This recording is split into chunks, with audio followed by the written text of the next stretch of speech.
사사기는 이스라엘의 왕정 시대가 세워지기 이전에 하나님께서 사사라고 하는, 즉 일반 백성들을 세우셔서 그들을 사사라 칭하고 그들이 하나님의 말씀을 대언하고 또 나라를 다스리는, 어찌 보면 제사장도 선지자도 왕과 같은 그런 역할을 했던 시대입니다. 이 사사기 10장에는 사사 돌라와 야일이라고 하는 사사가 치리하고, 그리고 11장에서는 입다라고 하는 사사가 나라를 치리하게 됩니다. 이스라엘의 역사가 다 보면은 돌고 도는 그런 모습인 것 같습니다만은 이 10장과 11장의 내용도 역시 마찬가지예요. 돌라와 야일이라고 하는 사사가 나라를 치리할 때는 이스라엘 백성들이 하나님을 잘 섬겼습니다. 그런데 이 두 사사가 죽고 나서는 이들이 다시금 하나님을 떠나고 그리고 하나님을 반역하는 행위를 행하게 됩니다. 사사기 10장 6절 말씀을 보면 이스라엘 자손이 다시 여호와의 목전에 악을 행하였다. 다시라고 하는 것은 처음이 아니에요. 그 이전에도 이와 같은 일들을 계속해 왔다라고 하는 거죠. 이스라엘 백성들이 다시 여호와의 목전에서 악을 행하였고, 그 악이 무엇이냐? 이방 신상을 섬겼다는 겁니다. 6절 후반절에 가서 보면 여호와를 버리고 여호와를 섬기지 아니하며 이방 신상들을 섬겼다, 그렇게 말씀합니다. 여러분, 이러한 상황 속에 하나님이 이 백성들을 향한 그 모습이 어떤 것이냐? 하나님은 이들에게 재앙을 주시고 채찍질을 주시는데 이웃나라 백성들을 동원시키십니다. 블레셋과 암몬과 또 마혼과 여러 이웃나라를 통하여서 괴로움을 당하게 하십니다. 자, 신명기 10장 7절과 8절 말씀 우리 자막과 함께 읽어보실까요? 자, 시작. 여호와께서 이스라엘에게 진노하사 블레셋 사람들의 손과 암몬 자손의 손에 그들을 파심해 그 해에 그들이 요단강 저쪽 길르앗에 있는 아모리 족속의 땅에 있는 모든 이스라엘 자손을 쳤으며 18해 동안 억압하였더라. 아멘. 하나님이 이들의 손에 파셨다는 거예요. 팔아버리셨다는 거예요. 내 거 아니라는 거예요. 하나님이 선택하신 이스라엘 백성들을 파셨다. 이방 나라에. 그 마음이 얼마나 아플까요? 여러분이 여러분의 가정에 정말 소중하게 여기는, 가장 아끼고 사랑하고 소중하게 여기는 물건들이 누군가에 의해서 도난당했다든가 아니면 정말 경제적인 어려움에 직면해 있을 때 그것을 팔지 않으면 안 되는 그런 상황 속에 눈물을 머금고 팔 때 있잖아요. 금모으기 운동할 때, 여러 가지 경제적인 어려움 속에 있을 때 그 모아놓았던 정말 애지중지하였던 것들을 팔 수밖에 없을 때, 그때 그 마음이 어떠하였습니까? 굉장히 마음 아프잖아요. 우리 주님이 선택한 이스라엘 백성들을, 그들을 이웃나라 이방 나라에 팔 때의 그 마음을 한번 헤아려 보십시오. 그럼에도 불구하고 그들을 팔아버리셨어요. 18해 동안 억압받았다고 말씀하고 있습니다. 그러니 이스라엘 백성들이 얼마나 고통 가운데 있었겠습니까? 이러한 상황에 직면하니까 견딜 수 없어요. 그래서 다시금 이스라엘 백성들이 하나님을 찾기 시작합니다. 사사기 10장 10절 말씀 우리 한번 자막과 함께 읽어보십니다. 시작. 이스라엘 자손이 여호와께 부르짖어 이르되 우리가 우리 하나님을 버리고 바알들을 섬김으로 주께 범죄하였나이다 하니. 아멘. 자, 우리가 여호와께 범죄하였습니다. 그 죄악이 무엇이냐? 우리가 하나님을 버리고 바알, 이 이방 신상들을 섬겼습니다라고 하면서 회개하며 하나님 앞에 나아갑니다. 자, 그런데 11절 말씀을 보면요, 이러한 모습이 처음이 아니라는 것을 알게 됩니다. 자, 11절 말씀 다 같이 다시 한번 읽어보십니다. 시작. 여호와께서 이스라엘 자손에게 이르시되 내가 애굽 사람과 아모리 사람과 암몬 자손과 블레셋 사람에게서 너희를 구원하지 아니하였느냐. 아멘. 12절에도 역시 마찬가지예요. 하나님께서 이스라엘 백성들에게 말씀합니다. 그들이 하나님께 기도했더니만 하나님이 다시금 그들에게 말씀하십니다. 야, 내가 너희들을 블레셋과 암몬과 또 아말렉과 다른 이방 사람들에게 손에서 너희들을 건져내지 않았느냐, 너희를 구원하지 않았느냐, 이렇게 말씀하는 것은요, 그 이전에도 여러 번 이 백성들이 하나님을 반역했다는 거예요. 마치 다람쥐가 쳇바퀴를 도는 것처럼 하나님이 이들을 사랑하셔서 품에 안으셨다가 또 하나님의 그 보호 가운데 거하던 이 백성들이 조금 평안하다 싶으면 하나님을 버리고 하나님을 떠나고 반역하며 이방 신상을 섬깁니다. 그러면 하나님께서 여러 가지로 징계하세요. 전쟁을 통해서, 기근을 통해서, 전염병을 통해서 이들에게 고통을, 억압을, 압박을 힘들게 하십니다. 그러면 이 백성들이 다시금 깨닫고 하나님 앞에 회개하며 돌아오면 그들을 다시금 맞이하시는 하나님의 모습, 이것이 계속해서 반복되어지는 것이에요. 이 사사기 10장에서도 역시 마찬가지예요. 이 10장 말씀에서도 이 백성들이 여전히 전에도 하나님을 떠나서 이방 신상을 섬겼다 이 말입니다. 그러니까 하나님께서 이웃 나라를 통해서 억압을 주고 18년 동안을 압박을 주니까 고통스러워서 하나님 앞에 기도하니 하나님이 다시금 말씀하세요. 내가 이전에도 너희들을 이들의 손에서 구원해내지 않았느냐, 이렇게 말씀하는 겁니다. 여러분, 13절을 보시면요, 하나님이 이들에게 이렇게 말씀하세요. 자, 13절 말씀 다 같이 읽어보시죠. 너희가 나를 버리고 다른 신들을 섬기니 그러므로 내가 다시는 너희를 구원하지 아니하리라. 너희들이 나를 버리고 다른 신들을 섬기니 그러므로 내가 너희들을 이제는 다시금 구원하지 않겠다, 이렇게 말씀하세요. 그러면서 14절의 말씀은 너희들이 찾는 그 신들에게 한번 구해봐라. 그들에게서 너희들이 그 고통스러운 것들을 한번 해결해 봐라. 그런 내용으로 말씀하시고 있는 거예요. 여러분, 그런데 우리는 이런 모습 속에서 보면 다시금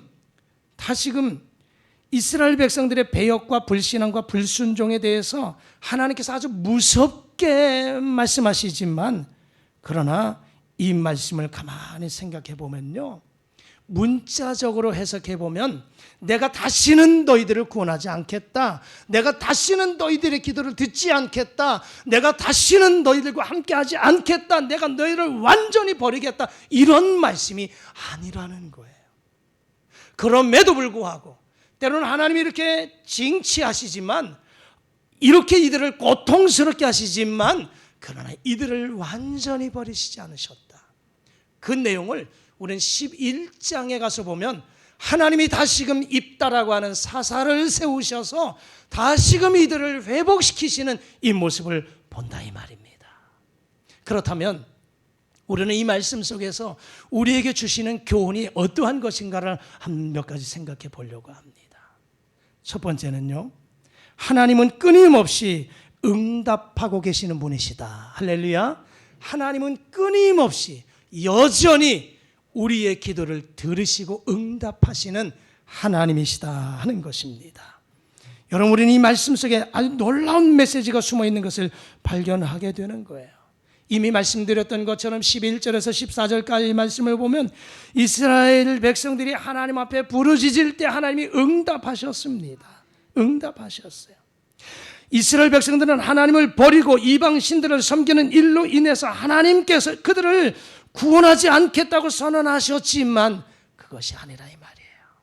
하나님은 여전히 그들의 그 고통 속에서 부르짖는 그 기도에 응답하고 계신다. 할렐루야.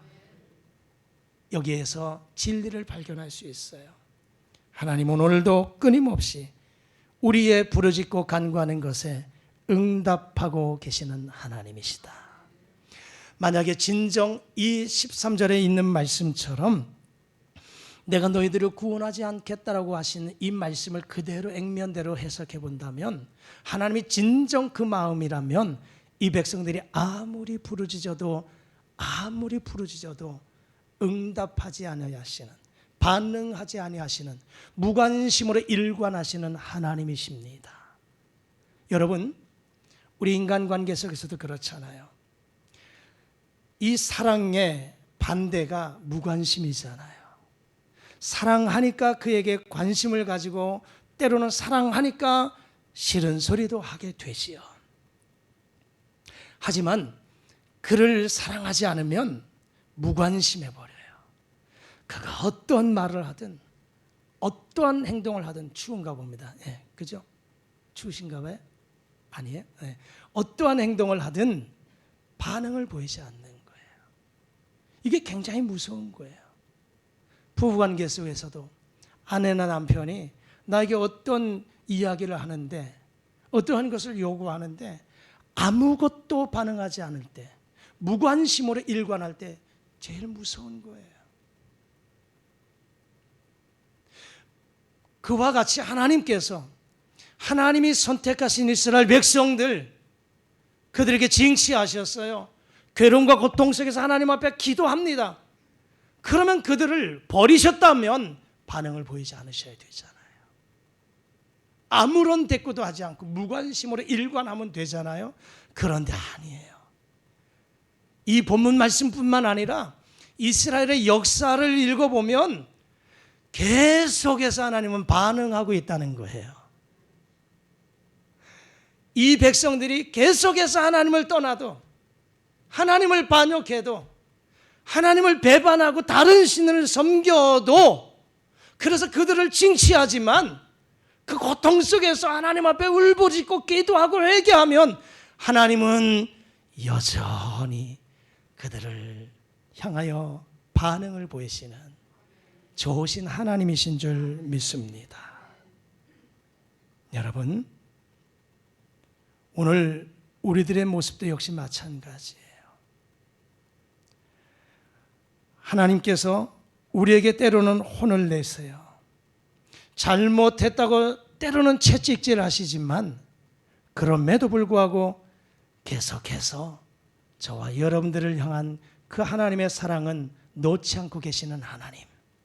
우리가 그 가운데서 고통 속에서 부르짖고 신음 속에서도 하나님 앞에 나가면 하나님은 응답하시고 우리를 맞아주시는 하나님이신 줄 믿습니다. 이것이 바로 이스라엘 백성들을 아주 버리시지 않겠다고 하시는, 더 이상 내가 돌보지 않겠다고 하는 그 마음이 아니다. 역시 하나님은 끊임없이 응답하고 계시는 하나님이심을 믿습니다. 그래서 사사기에서 우리가 발견할 수 있는 그 메시지가 바로 그거예요. 하나님은 끊임없이 응답하고 계신다. 그렇게 많이 반역을 하고 그렇게 많이 하나님의 가슴을 아프게 했음에도 불구하고 하나님은 결코 우리를 버리지 아니하시는 하나님, 하나님의 손에서 놓지 아니하시는 그 하나님이심을 우리는 사사기를 통해서 발견할 수가 있습니다. 마치 여러분의 자녀들, 가정에서도 자녀들이 여러분에게 마음을 아프게 해요. 그래서 너무 힘들게 해요. 그래서 야단도 칩니다. 매도 듭니다. 때로는 내쫓기도 해요. 그러면서 내가 너를 이제는 내 마음에서 완전히 지워버렸어. 다시는 보지 말자. 이렇게 심한 말을 했다 할지라도 정말 그럴까요? 아니잖아요. 아니잖아요. 그 아이가 정말 바른 길 가기를 원하는 것이 부모의 심정이잖아요. 엄마 아빠가 나가라고 하니까 내가 나갈게요. 그리고 안 돌아오면 너무나도 속 타고 가슴 아파하는 것이 부모 심정이잖아요. 그래서 대문을 열어놓고 잠그지도 못하고 벨 소리만 울려주면 내 아들 내 딸이 아닌가. 이게 부모 마음이잖아요. 마찬가지로 하나님께서도 우리를 향해서 때로는 징치하시지만 우리를 버리신 것이 아니라 더 하나님의 자녀답게 하나님의 자녀로 믿음으로 살아가기를 원하시는 그 하나님의 마음이 담겨져 있는 줄 믿습니다. 우리는 이 말씀 속에서 다시 한번 생각해 보면요, 이런 상황 속에 있을 때 이스라엘 백성들이 하나님 앞에 기도하는 모습을 보게 돼요. 자, 15절의 말씀을 자막과 함께 보실까요? 자, 시작. 이스라엘 자손이 여호와께 여쭈되 우리가 범죄하였사오니 주께서 보시기에 좋은 대로 우리에게 행하시려니와 오직 주께 구하옵나니 오늘 우리를 건져내옵소서 하고, 하나님은 13절에서 내가 너희들을 구원하지 않겠다 그렇게 말씀하셨어요. 그럼에도 불구하고 이 백성들이 15절에서 하나님 앞에 기도해요. 읽었던 말씀처럼 우리가 범죄하였습니다. 우리가 범죄하였습니다. 주님은 좋은 대로 우리에게 행하시옵소서. 그리고 오늘 우리를 구원해 주옵소서라고 기도합니다. 그러면서 16절에서 이들이 이러한 모습을 보여주고 있어요. 16절 시작. 자기 가운데에서 이방 신들을 제하여 버리고 여호와를 섬기매 할렐루야. 그래요. 이 백성들이 자신의 잘못을 깨닫고 회개하고 하나님 앞에 고백하고 거기서 끝난 것이 아니고 이들이 이제까지 섬겼던 이방 신상들을 버리고 여호와께로 돌아와서 하나님을 섬겼다 이렇게 말씀하고 있습니다. 여러분, 여기에서 이스라엘 백성들의 이 회개 과정을 아주 자세하게 그려주고 있습니다. 우리에게도 역시 마찬가지로 내가 하나님 앞에 죄를 범하고 회개할 때 이러한 모습으로, 죄는 하나님을 떠난 것이지만 회개는 다시금 돌아와서 그 길을 걸어가지 않는 것이 회개거든요. 입술로만 고백하는 것이 회개가 아니고, 내가 왜 입술로 고백할 때 나의 잘못을 낱낱이 고백하고 그리고 잘못했다고 회개하면 그 길에서 완전히 돌아서는 것이 진정한 회개거든요. 그것을 이 백성들에게서 보여주고 있어요. 10절 말씀 다시 한번 읽어보실까요? 자, 시작. 이스라엘 자손이 여호와께 부르짖어 이르되 우리가 우리 하나님을 버리고 바알들을 섬김으로 주께 범죄한나이다 하니 아멘. 이들이 회개하는데 아주 구체적으로 자신들의 잘못을, 죄악을 아주 구체적으로 이야기하잖아요. 뭐라고 그래요? 10절 말씀 읽었던 것처럼 우리가 우리 하나님을 버렸습니다. 나의 하나님이라는 거예요. 당신의 하나님이 아니에요. 우리 하나님, 나의 하나님. 내가 우리 하나님을 버렸습니다. 나의 하나님을 버렸습니다. 그리고 이방 신상을 섬겼습니다. 이렇게 고백하는 거예요. 아주 구체적으로. 여러분, 그렇습니다. 우리가 회개할 때는 내가 구체적으로 행한 잘못을 낱낱이 고백하는 것이 진정한 회개의 모습입니다. 두 번째, 이들의 모습에서 다시 한번 보는 건 15절 말씀이에요. 15절 시작.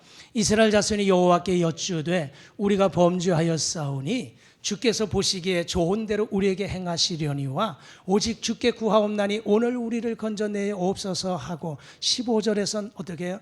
이제는 우리가 범죄했습니다라고 그 범죄, 죄악의 모습들을 아주 구체적으로 고백한 다음에 그 다음에 15절에서는 이제는 어떻게 해요? 마음 자세를 어떻게 해?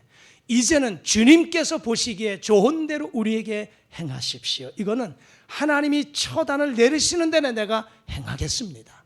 내가 그렇게 따르겠습니다. 감당하겠습니다. 이거예요. 하나님이 내가 죄를 범한 것에 대한 징계를 주시면 내가 감당하겠습니다. 이거예요. 내가 잘못했으면 그것을 벌을 받겠습니다. 이 모습입니다. 우리 자녀들 잘못하면 때로는 그러잖아요. 너 잘못했지? 네, 잘못했습니다. 뭘 잘못해서? 구체적으로 이야기하잖아요. 그러면 알았어, 용서할 때도 있는가 하면 거기에 대한 대가를 지불할 때가 있잖아요. 몇 대 맞을래? 말래 그러잖아요. 몇 대 맞을래? 내가 네가 말하는 대로 때릴게. 한 대요, 10대요. 강도는 똑같다. 10대라고 하면은 마음이 아파서 10대를 어떻게 세게 때려. 근데 톡톡톡톡톡 10대, 한 대요. 톡 때리는 것보다 10대의 그 무게를 심어서 팍 때리고 말 거예요. 여러분, 이 모습이에요. 이 백성들이 하나님 앞에 잘못했습니다. 우리가 하나님을 떠났고요, 이방신을 섬겼습니다. 이렇게 고백한 다음에 이제는 하나님께서 좋으신 대로 행하시려니와 하나님이 주시는 대로, 하나님이 징계를 내리신 대로 우리가 받겠습니다. 이 자세예요. 그러면서 16절에서 이렇게 이들이 고백하잖아요. 16절 다 같이 읽겠습니다. 시작. 자기 가운데서 이방신들을 제하여 버리고 여호와를 섬김에 여호와께서 이스라엘의 권고로 말미암아 마음에 근심하시니라. 아멘. 이제는 이들이 여호와를 섬김에, 처음엔 하나님을 떠나고 이방신을 섬겼지만 다시금 그들이 하나님께 돌아와서 이방신을 버리고 하나님을 섬겼다. 이것이 진정한 회개입니다. 우리에게도 죄를 범할 수 있어요. 그리고 하나님 앞에 회개할 때 구체적으로 고백하고, 그리고 진정한 회개는 돌아서는 거예요. 돌아서서 다시금 그 길을 가지 않는 것이 진정한 회개입니다.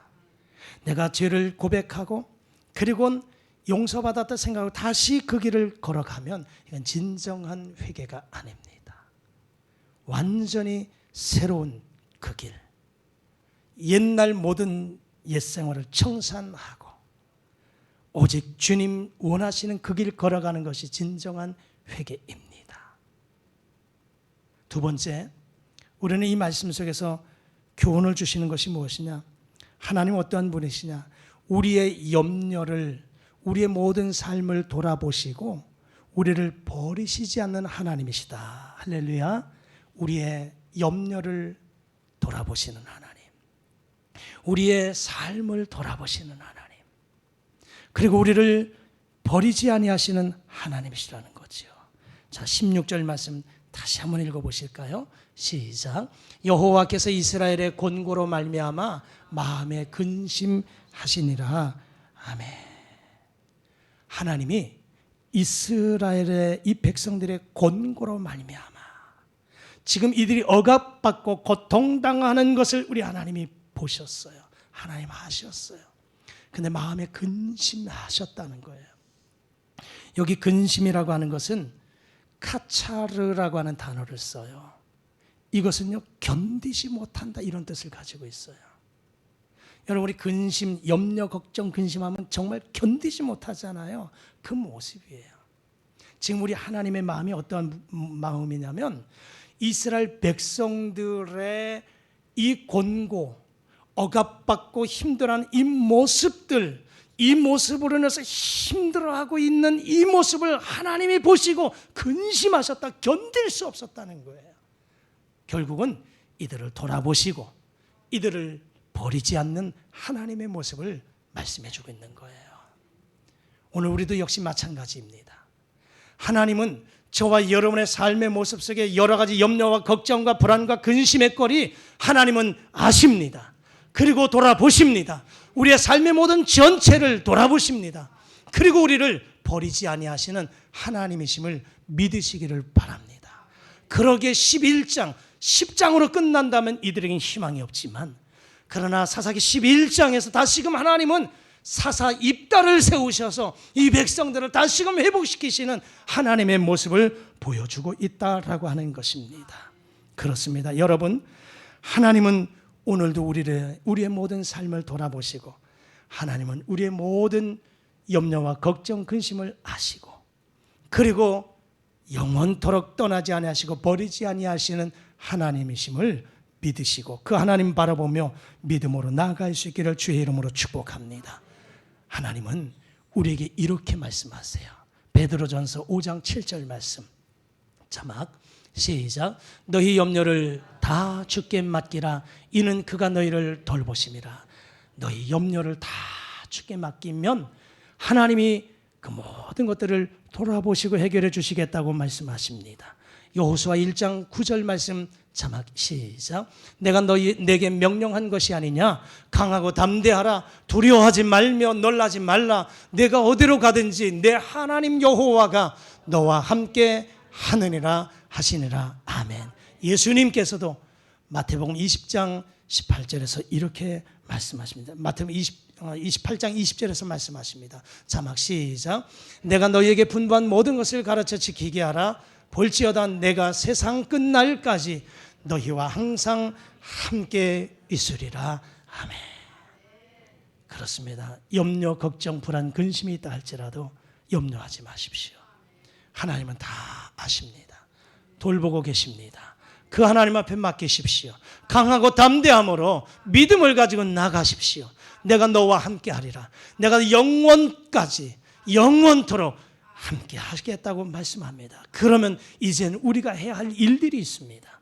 그것은 어떠한 상황에 있다 할지라도 우리는 하나님께로 더 가까이 나아가야 되는 것입니다. 할렐루야. 지금 나의 삶이 어렵고 힘들어도 내가 할 수 있는 것은 그럼에도 불구하고 하나님 앞에 가까이 더 나아가는 것, 이것이 우리가 해야 할 일입니다. 무거운 짐을 지고 있다 할지라도, 해결해야 될 문제가 있다 할지라도, 내가 죄악 가운데 있다 할지라도, 곤고함 속에 있다 할지라도 하나님은 나를 결코 떠나지 아니하시고 버리지 아니하심을 믿고 우리가 할 수 있는 것은 그럼에도 불구하고 내가 주님께로 가까이 나아가는 것이다, 이 말입니다. 예수님은 죄인을 위해서 오신 분이십니다. 예수님은 이 땅에 오셔서 의원은 병든 자에게 필요한 것이다. 건강한 자에게는 쓸모없다고 말씀하셨지 않습니까? 의사 되신 예수님, 우리 모든 육체와 정신의 영적인 부분들을, 아픔과 고통 속에 있는 사람들을 주님께로 돌아오게 하셔서 그들을 치유하고 회복하시는 하나님이십니다. 여러분, 하나님의 마음은 어떤 분이십니까? 어떠한 마음이십니까?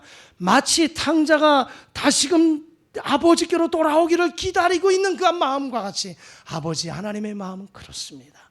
오늘 혹 저와 여러분들의 모습 속에, 오늘 이 자리에 앉아있는 여러분 가운데 여러 가지 어려움과 아픔 속에서 고통 가운데 심하고 있는 성도들이 있다면, 나 같은 사람이 어찌 하나님 앞에 내가 이렇게 큰 죄를 범했는데 이럼에도 어떻게 하나님 앞에 나갈 수 있을까? 이런 모습 속에 있는 성도들이 있습니까? 걱정하지 마십시오.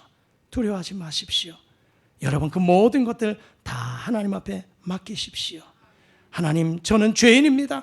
오늘도 내 마음이 약해서 말씀을 따라 살지 못하지만, 그리고 점점 더 하나님을 멀리 떠난 인생이지만, 그럼에도 불구하고 이 모습 이대로 주님 앞에 가지고 나왔습니다. 하나님 만나 주옵소서, 하나님 해결해 주옵소서, 하나님 고쳐 주옵소서, 나를 받아 주시옵소서. 이렇게 고백하며 나가면 하나님은 다시금 우리를 사랑의 품으로 품어주시는 줄 믿습니다.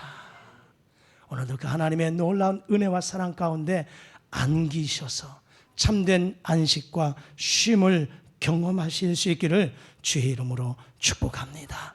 우리 하나님은 좋으신 하나님이십니다. 사랑의 하나님이십니다. 우리를 영원토록 함께 하시되 버리지 아니하시고 떠나지 아니하시고, 하나님은 우리의 손을 붙잡고 함께 걸어가시는 하나님이십니다. 그 하나님을 이 한 주간도 붙잡고 믿음으로 주님과 동행하는 삶이 되어지기를 주의 이름으로 축복합니다. 오늘 저는 이렇게 말씀을 마무리하면서 이 찬양을 함께 드리면서 말씀을 마무리하고 싶습니다.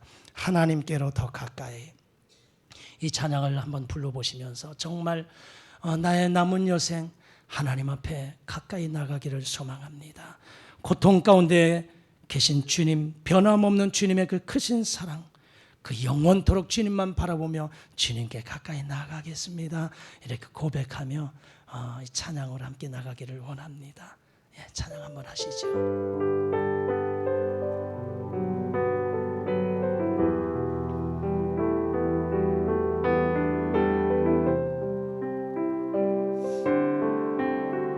하나님께로 더 가까이 갑니다.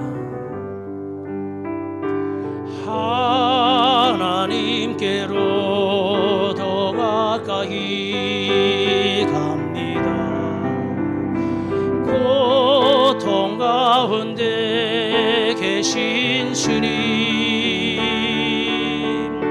변함없는 주님의 크신 사랑, 영원히 주님만을 섬기리. 다시 한번 하나님께로 더 가까이 나갑니다. 하나님께로 더 가까이 갑니다. 고통 가운데 계신 주님, 영원 없는 주님의 크신 사랑, 영원히 주님만을 섬기리. 하나님, 우리가 때로는 죄악 가운데 거한다 할지라도, 하나님을 버리고 세상을 향하여 나간다 할지라도, 하나님은 우리를 돌아오기를 기다리시고 영원토록 함께 하시고 우리를 버리지 아니하시고 떠나지 아니하시는 그 하나님이심을 믿습니다. 하나님께로 회개하고 돌아오면 다시금 그 놀라운 사랑으로 품으시는 하나님의 은혜 우리가 경험하게 하옵소서. 우리가 할 수 있는 일은 고통 가운데서도 하나님께로 더 가까이 나아가는 것인 줄 믿습니다. 오늘도 이 하나님의 성전에 나와 예배하는 우리 모두를 만나 주시고 위로하여 주시고 말씀을 함께 하셔서 오늘도 그 가운데 계시는 하나님 붙잡고 승리하는 한 주간 되게 하여 주옵소서. 예수님의 이름으로 기도드리옵나이다. 아멘.